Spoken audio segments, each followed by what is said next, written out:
नमस्कार. आज आपण झटपट आणि इन्स्टंट होणारे ब्रेडचे गुलाबजामुन कसे बनवायचे याची रेसिपी पाहणार आहोत. चला तर मग रेसिपीला सुरुवात करूया. ब्रेडचे गुलाबजामुन बनवण्यासाठी सर्वात आधी आपल्याला ब्रेड घ्यायचे आहेत.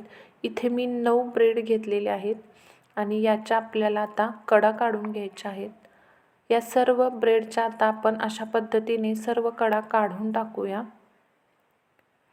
इथे मी चाकूच्या साहाय्याने या ब्रेडच्या सर्व बाजूच्या कडा काढून टाकलेल्या आहेत आणि आता या ब्रेडचं आपल्याला 4 भागांमध्ये तुकडे करून घ्यायचे आहेत.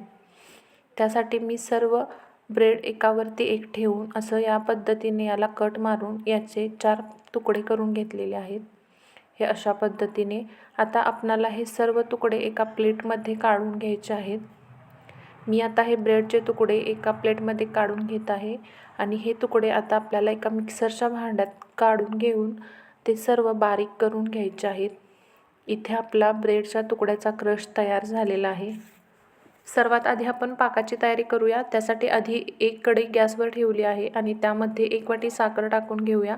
सोबतच त्यामध्ये 1 वाटी पाणी घालून घेऊया.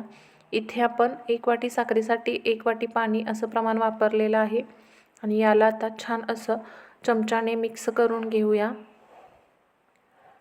अशा पद्धतीने आपण हे मिश्रण चमच्याने मिक्स करून घेणार आहे. चवीसाठी इथे मी 2 वेलची टाकलेल्या आहेत. याला छान असे उकळी आलेले आहे. 5 ते 6 मिनिटानंतर आपण पाक चेक करूया. हा पाक असा चिकट आलेला आहे म्हणजे आपला पाक तयार झालेला आहे आणि याला झाकण लावून बाजूला ठेवूया. तर मी इथे ब्रेडचे जे तुकडे क्रश करून घेतले होते त्यामध्येच थोडं दूध घालून हे मी मळून घेणार आहे. जसं गुलाबजामुनचं पीठ आपण मळतो तसंच थोडं दूध घालून आपणाला हे पीठ मळून घ्यायचं आहे. हे पीठ आपणास जास्त पातळही करायचं नाही किंवा थोडंसं घटसरही ठेवायचं नाही, म्हणजे आपणास त्याचे गोळे बनवता येतील. गोळा मऊसूत असा मळून घ्यायचा आहे. इथे मला हे ब्रेडचं पीठ मळण्यासाठी 5 चमचे दूध लागलेलं आहे.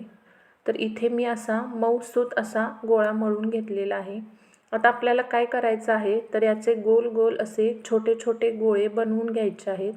हे अशा पद्धतीने तुम्हाला पाहिजे त्या आकारामध्ये तुम्ही हे वळू शकता. तुम्ही ते बघू शकता मी अशा पद्धतीने हे गुलाबजामुनचे गोळे वळून घेतलेले आहेत. हे सर्व गुलाबजामुनचे गोळे माझे आता वळून तयार झालेले आहेत.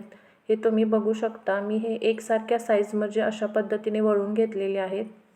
तर आता मी ते काय केलेलं आहे तर गॅसवर कढई ठेवून त्यामध्ये तेल छान असं गरम करून घेतलेलं आहे. तेल छान गरम असं झालेलं आहे आणि त्यामध्ये आता आपण हे गुलाबजामुन घालून घेऊया. हे सर्व गुलाबजामुन मी आता यामध्ये घालून घेतलेले आहेत आणि आपल्याला छान असे हे तळून घ्यायचे आहेत.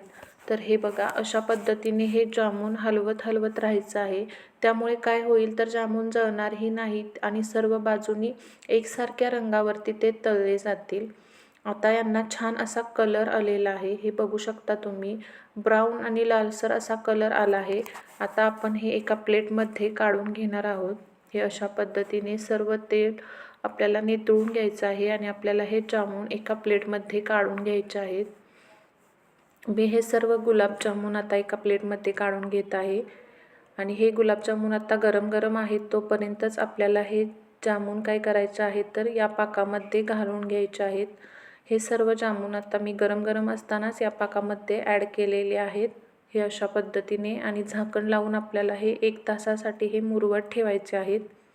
1 तासानंतर मी हे जामून ओपन करून बघितले आणि आता ह्या बाउलमध्ये मी हे सर्व करत आहे. हे अशा पद्धतीने आपले हे ब्रेडचे गुलाबजामुन तयार झालेले आहेत. रेसिपी तुम्हाला कशी वाटली हे कमेंट करून नक्की सांगा. आवडली असेल तर लाईक, शेअर, सबस्क्राईब करा. चला तर मग भेटूया एका नवीन रेसिपीसोबत. तोपर्यंत धन्यवाद.